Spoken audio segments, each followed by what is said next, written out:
नौजवानों, होश के नाखून लेने की जरूरत है, बहुत ज्यादा होश की।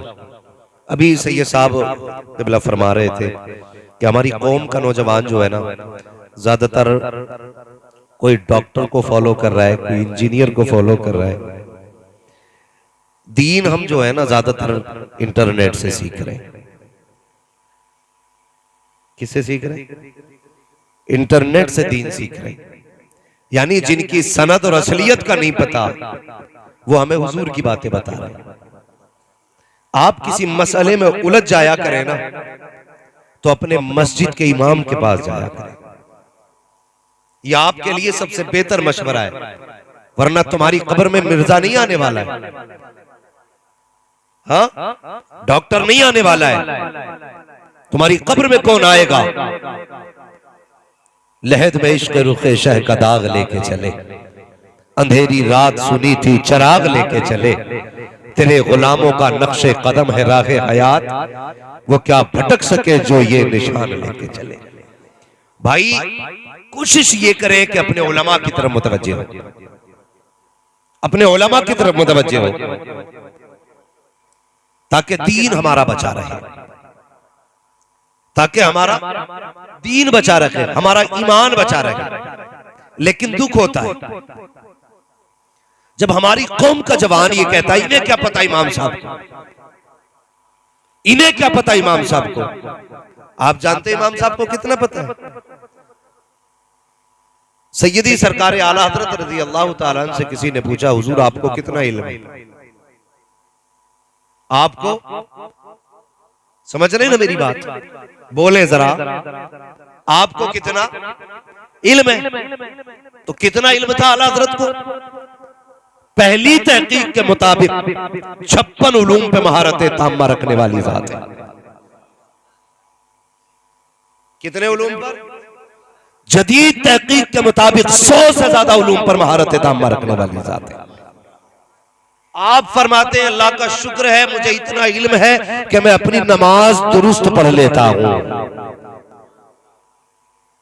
अब तो समझ में आ गया ना नमाज का क्या मकाम है।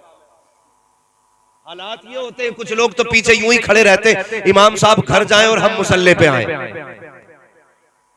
और पूछ लिया जाए वुजू में कितनी सुन्नतें हैं, तो दोबारा वुजू टूट जाएगा। मुसल्ले पे आने में एहतियात किया करो, ये हर एक का मकाम नहीं है। बहुत बड़ी बात है मुसल्ला अल्लाह किसी को अता फरमा दे। तो ये हालात हमारी कौम के। आप अगर किसी मसले में उलझ जाया करें, अपने इमाम के पास जाया करो, लेकिन शर्म आती है हम लोगों को। अभी सैयद साहब क़िबला फरमा रहे थे दाढ़ी रखो, बड़ी अच्छी गुफ्तगू सैयद साहब क़िबला ने की। हम कह देते दाढ़ी रखो तो नौजवान कहता अरे भाई अभी उम्र थोड़ी आ गई। क्या कहते हैं? अभी उम्र थोड़ी याद गई है। उसी में से कुछ लोग कह देते हैं जी मौलाना मैं जरा बिजनेसमैन हूं। तीसरा कहता मेरा काम ही ऐसा दाढ़ी नहीं रख सकता। चौथा कहता झूठ बोलना पड़ता है इसलिए दाढ़ी नहीं रख सकता। माअज़ल्लाह। ये सारे वो लोग हैं जिनसे पूछो रिज्क कौन देता है तो कहते हैं अल्लाह, लेकिन एतकाद नहीं है। अगर रब की जात पे भरोसा होता ना तो ये कह के दाढ़ी नहीं मुड़ाते कि हम बिजनेस करते हैं, हमें झूठ बोलना पड़ता है। भाई झूठ क्यों बोलता है कि जब तक झूठ ना बोले बिजनेस नहीं होता। ये सरासर गलत फैसला है। अल्लाह फरमाता रज़ाक हम है, रोजी हम देंगे, तू मांग के तो देख हमसे। हमें बताइए कितने लोग अल्लाह से रोजी मांगते हैं। सुबह कह रहा अल्लाह की कसम खा के कह रहा हूं ये थान जो है ना 110 रुपए मीटर लाया हूं और तुम्हें 109 में दे रहा हूं। कितना लंबा झूठ, इतने लंबे लंबे झूठ बोल रहे हैं। इतनी लाइटें लगा रखी है कि बंदे को अंधा कर दिया जाता है। बाहर लिख दिया जाता है एक दाम की दुकान है, अंदर एक बोर्ड लगा होता है खरीदा हुआ माल वापस नहीं होना है। क्यों? खुद जानता है कि जो माल हम बेच रहे हैं ये धोखा दे के बेच रहे हैं। जो हम माल बेच रहे हैं ये धोखा दे के बेच रहे हैं, ये खुद भी जानता है और लाइटें लगा दी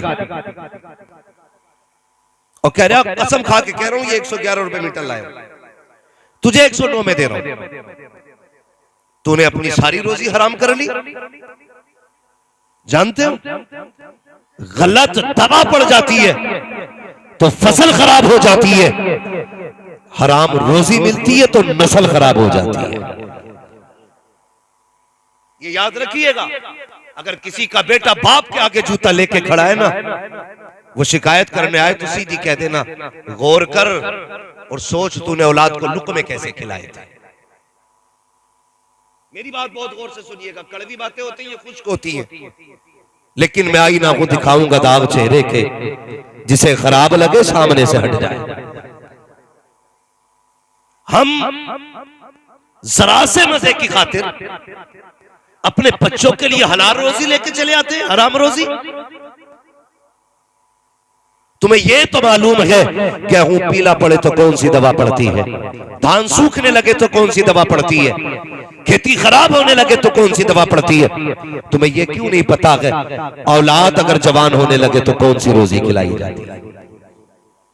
इस पे गौर किया करो और समझा करो।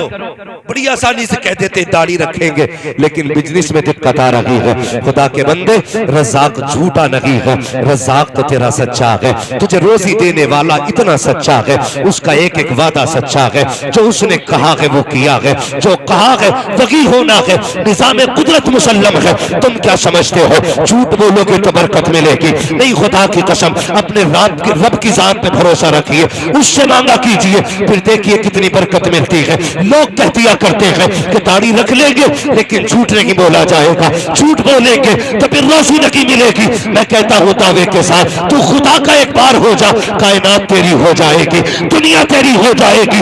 आज लोग झूठ इसलिए नहीं छोड़ रहे हैं कि कमाई कम हो जाएगी। जरा तारीख उठा के तो देख, तारीख में बहुत बड़ा नाम हजरत इब्राहिम बिन अदहम का आता है। कौन इब्राहिम बिन अदहम? जो तख्त शाही पे बैठता था, जिसके तख्त का जो मैयार था वो हीरे जवाहिरात से चढ़ा हुआ तख्त था, सोने का ताज पहनने वाला, जिसके आगे खादिम खड़े रहते थे। लेकिन दिल में ख्याल आया अपने रब की जात को तलाश करना है। फिर पता चला रब को ढूंढना है, दुनिया छोड़नी पड़ेगी। उस मर्द कलंदर ने दुनिया को ठुकराया है और जाकर के अल्लाह अल्लाह की सरबे लगानी शुरू की है। सगा मामा आ गया, दरिया के किनारे बैठे हैं। पूछा था, बता भांजे, तूने बादशाहत छोड़ी है तो क्या पाया है? ये देख, तेरा फटा लिबास, तेरे हाथ के अंदर सुई, उसमें लगा धागा, बस इतना रह गया है। वो दिन भूल गया है जब तू तख्त शाही पर बैठा करता था, 10-10 खादिम रहते थे, तेरे एक इशारे पर लोग दौड़ जाया करते थे। तूने हुकूमत छोड़ करके बेवकूफी की है, बता तो सही तूने क्या पाया है? तो हजरत इब्राहिम बिन अदहम ने कहा था, देखना चाहते हो दुनिया छोड़ के क्या पाया है? का बता तो सही। आपके हाथ में सुई थी, दरिया का किनारा था, फेंकती बहते पानी में सुई का भांजे एक सुई थी, वो भी फेंक डाली है। अब बता तो सही कपड़ों पे पैबंद किस चीज से लगाओगे? हजरत इब्राहिम बिन अदहम ने कहा था, खैर ये भी पता चलेगा। उसके बाद कहा था, मछलियों मेरी सुई लेकर के आओ, इतना कहना था। तो जितनी मछलियां तालाब में थी सारी अपने मुंह में सुई लेकर के आई है, और एक सुई नहीं थी बल्कि हर मछली के मुंह में सोने की सुई थी। आपने कहा था, जाओ इसे लेकर के चले जाओ, इस सोने को तो टुकरा के आ गया हूं, अब इसकी जरूरत नहीं है। कहा क्या चाहिए? कहा मेरी सुई चाहिए। एक सुई, एक मछली आपकी सुई लेकर के आई, किनारे पे आ गई, कहने लगे, मामा देख आपने मैंने क्या पाया है? कहा समझा नहीं। हजरत इब्राहिम बिन अदहम ने कहा था, जब मैंने दुनिया ठुकराई है, खुदा ने कायनात में ठोकरों में डाल दी। इसलिए आप क्या समझते हो ये दुनिया देगी? तुम्हारा रब सच्चा है, तुम्हारा रब सच्चा है। मांग अपने रब से, दूर हो गए तुम अपने रब से। हाँ, दावे रह गए हैं, दलीलें खत्म हो गई। सच बता तो सही वो कितना करीम है। कब तूने उसकी चौखट खटखटाई है? कब आवाज दी है? हमने तो यही जाना ना वो कहार है, हमने तो यही जाना वो जब्बार है। खुदा की कसम तू जान ले ना वो कितना बड़ा करीम है, कभी उसकी चौखट से उठेगा ना। उठेगा नहीं। और गलत नहीं कहता हूं, जो लोग झूठ बोल के रोजी कमाते हैं, मुझे बताओ तो सही, रज़ाक अल्लाह है, ये तेरा भी अकीदा है, मेरा भी अकीदा है।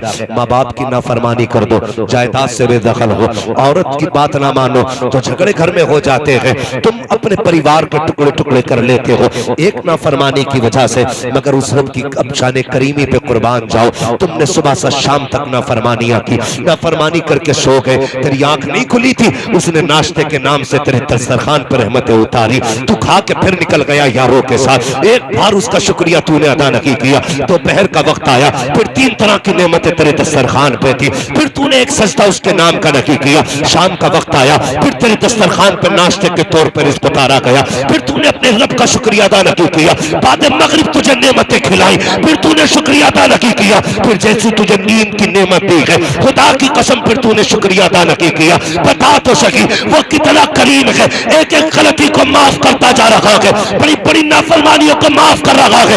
एक दिन नहीं है, एक हफ्ता नहीं है, एक साल नहीं है, बल्कि बरसों बीत जाते हैं। 40 साल का तू हुआ, तुझे उसकी रहमतें आवाज देती रही। 50 साल में तू पहुंचा, फिर नहीं पलटा। उसने फिर कहा था या अय्युहल इंसान मा गर्रका बिरब्बिकल करीम। 50 साल का हो गया है, अब तो पलट के मेरी बारगाह में आ जा। फिर तेरे कानों में कोई असर नहीं हुआ, तू 60 साल का हो गया। उसने फिर कहा आज चल सौदा कर लेते हैं। तूने 60 साल को नाखों में गुजारे हैं, आजा मेरी चौखट पे तो आंसू की राख दिखा दे। तेरी पलकों से आंसू जुदा नहीं होंगे, मैं तेरे अमाल से गुनाहों का खात्मा कर डालूं। बताओ तो सही, तुमसे इतना प्यार कौन करता है? तुम्हारे रब के सिवा किसने इतना प्यार किया है? कोई 70 माओ से ज्यादा प्यार करने वाली रब की जात है। दूर हो गए उससे। बात बात में हमारी कौम का नौजवान कभी रिश्वत लेने पे उतर आता है। बात याद आ गई तो कह जाऊं, अल्लाह अगर तुम्हें किसी डिपार्टमेंट में कोई ओहदा अता फरमा लेना तो कभी रिश्वत ना ले, कभी जोर से कभी रिश्वत न लेना। पैसे वाले बन जाओ तो कभी प्याज का बाजार ना लगाना। फाके से भी हो ना, मुसल्ला बिछाना, आवाज देना उस करीम को जो 70 माओं से ज्यादा प्यार करता है। जानते हो अल्लाह कितना प्यार करता है बंदे से?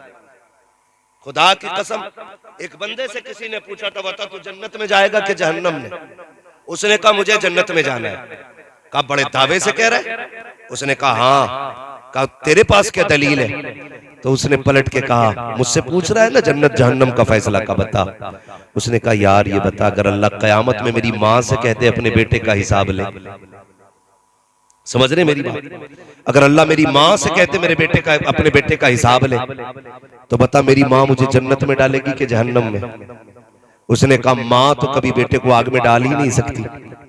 उसने कहा अगर माँ नहीं डाल सकती, वो रब तो 70 माओं से ज्यादा प्यार किया गया। भूल गए अपने रब को। लोग कहते हैं सुनता ही नहीं है वो। माज़अल्लाह तू क्या कह रहा है? वो तो कुरान में कहता महबूब कह दो, ये जब जब मुझे आवाज देते मैं इनकी आवाजें सुनता हूं, जवाब भी देता हूं मैं इनकी बातों का। मगर हमारे रिश्ते कमजोर हैं, दावे हैं लेकिन बहुत कमजोर है। अपने रब से प्यार कर, अपने रब से प्यार कर। ये जब दिल का रिश्ता जुड़ता है ना रब से, फिर वो देता है। कितने ऐसे मकाम पे रब ने तुम्हें बचाया कि तुम्हारा ख्याल भी उधर नहीं गया था। तुम तो मरने वाले थे, तुम तो फाकों में थे, तुम तो केस में फंस गए थे। तुम कहते हो वकील ने बचा लिया। वकील की क्या ताकत बचा ले? खुदा की कसम जिसे भी बचाता अगर रब बचाया करता है, रब बचाता है। तुमने कैसे कह दिया झूठ नहीं बोलेंगे तो रोटी नहीं मिलेगी, दाढ़ी रख लेंगे झूठ कैसे बोलेंगे, और झूठ नहीं बोलेंगे बिजनेस नहीं होगा। किसी का गला काटने से पहले सोचा कर, जिसे 1 किलो की जगह 900 ग्राम दे रहा है वो भी अल्लाह का बंदा है। जिसे 1 मीटर में 10 सेंटीमीटर कम दे रहा है वो भी खुदा का बंदा है। जब तू किसी का गला काटा करे, ये मत सोचा कर उसका रब नहीं है, रब उसका भी है। ये याद रखना, किसी पे सितम करो तो देखभाल के करना। हजरत अली ने फरमाया था कि ताकतवर से डरना या मत डरना, कमजोर से जरूर डरना। किससे? कमजोर से डरना। किसी ने कहा था अली समझ में बात नहीं आई, कमजोर से क्यों डरना? ताकतवर मारेगा बदला लेगा, कमजोर क्या कर लेगा? हजरत अली ने फरमाया था सुनो, ताकतवर अपनी ताकत से बदला लेता है लेकिन कमजोर का बदला अल्लाह लिया करता है।